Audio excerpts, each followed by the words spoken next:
ไว้สูงน้ำตาขอแทนสู่จุดหมายมุ่งผ่านแดนผู้สูงไปสู่นครหลวงเวียงจันทร์สบายดีปีใหม่หมุนเวียนมาไกลอีกครั้งอีกคนหวังสงลางสิ้นบานกันทุกคนยังบ่โดนคงจะมีผลสิ่งที่ปีใหม่ปีนี้ขอจงมีใจยิ้มแย้มแจ่มใสสดชื่นสุขีให้ความโศกเศร้าอย่าหาวิสุขสำราญเต็มที่เหลือกินเหลือใส่กันทุกคนปีเก่าผ่านไปปีใหม่เวียนมาพบแต่ความก้าวหน้าพบแต่สิ่งถ้าขาดจะน้ำตามเหตุของประเพณีชีวิตจะได้สุขีตลอดปีตลอดไป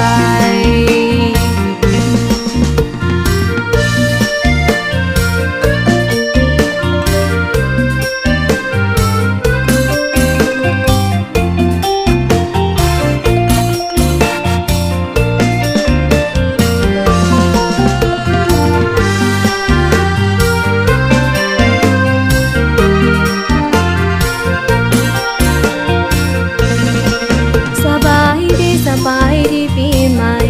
เป็นปีมหาไสที่มีรถไฟความไวสูงน้ำตาขอแทนสู่จุดหมายมุ่งผ่านแดนผู้สูงไปสู่นครหลวงเวียงจันทร์สบายดีปีใหม่หมุนเวียนมาไกลอีกครั้งอีกคนหวังสงลางสิ้นบานกันทุกคนยังบ่โดนคงจะมีผลสิ่งที่ปีใหม่ปีนี้ขอจงมีใจ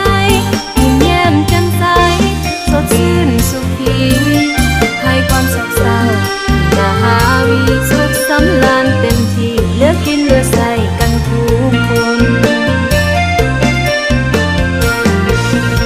ปีเก่าผ่านไป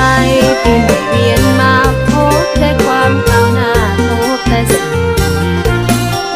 ถ้าขาดจะน้ำตามเหตุของประเพณีชีวิตจะได้สุขีตลอดปีตลอดไป